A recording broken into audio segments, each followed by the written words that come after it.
Hello everyone, how are we doing today? I'm good, Seth. Great. How are you? Very good, I'm doing alright. Thank you for asking. Today we're going to be talking a little bit about geometry, and more in particular we're going to be talking about triangles. The first thing I want to talk to you guys about is, what do you think makes a shape a shape? Lines. Lines, sure. Points. Okay, points and lines. Vertices. Good vocab word. The way I like to think of it is an external boundary. Ooh. Of an object. Now, in particular, we're going to be talking about triangles, so I want you to think of a triangle inside of your head. And now tell me what that triangle looks like. So a triangle, the main thing to remember is 3 sides, typically 3 angles. I've never heard of a triangle without 3 angles. Has anyone heard of a triangle with more than 3 angles or less than 3 angles? Nope. And what else do we want to think of when we think of triangles? How do the sides look? Are they bent? Are they curved? Are they straight? Yes, exactly. Very good. They're straight. Very nice. So now that we've established our facts from the other page, how are the angles in the triangles? What do they typically add up to? Good. Yeah, I have that written there. Very easy. Very nice. Now, when we're talking about angles, we have 2 different types of them, and they're written here. What's the difference between acute and obtuse? Acute is less than 90 degrees. Very good. Obtuse is more than 90 degrees. Less than 90, greater than 90. Why And are what's, we not talking about right angles? we will. I was just going to ask that. Alright. What's a right angle?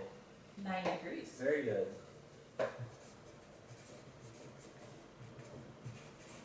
Now in math, when we get to be a lot smarter and older, we usually denote angles by the Greek symbol theta.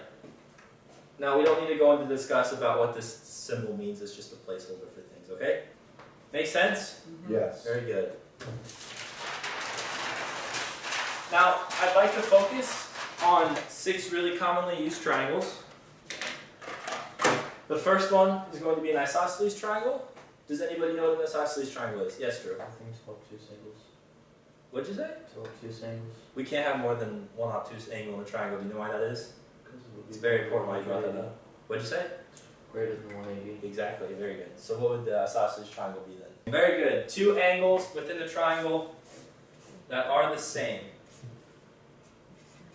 Theta 1, theta 2, and we have a third angle, theta 3, and that means that at least 2 of these angles would have to be the same for this to be considered isosceles. So let's say theta 2 is equal to theta 1. Make sense? Yep. And that means, in turn, that this length across from theta 1 and this length across from theta 2 are going to be exactly equal. Do we get that? Mm-hmm. Very good.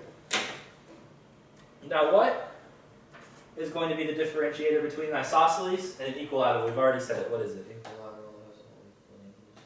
Very good. What would those angles be then? Would be What's the degree of it?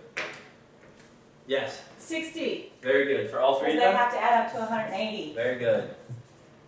60 degrees, 60 degrees, 60 degrees. Now what does that tell us then about the sides of the triangles? They're all equal. Very good. We'll call them lowercase a, lowercase b, lowercase c, just for reference if we need it. Now we're going to talk about right triangles, which you seem the most interested in.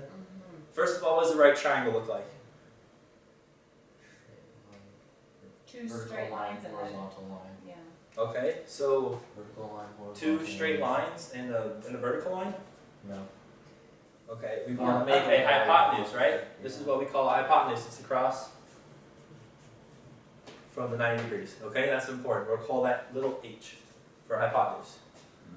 And this angle is a special angle. And if we see the little box here within the triangle, that's going to denote our 90 degrees. Right? Okay. Now we're going to talk about some more specific types of triangles that aren't used very often, but they're very useful conceptually when we think about visualizing these different things. Okay, so what can you guess is an acute angled triangle, going off of our definition of acute angles? A triangle that has an acute angle. Very good. So it'll look something normal, like that. Degrees, right? Okay. For an obtuse angled triangle, this one's a lot easier to define. Why is that?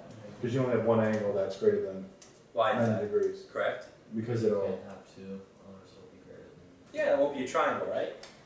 So that would look something like this, right? Where, which angle would be the one that's obtuse? Very good. Any of us remember what this one is? nope. Alright, a scalene triangle has 3 angles, theta 1, theta 2, theta 3. And all a scalene triangle is where these 3 different angles cannot be equal to each other. They all have to be unique, adding Yes, up to it. exactly, they have to be unique. Okay. Does that make sense? Mhm. Very good.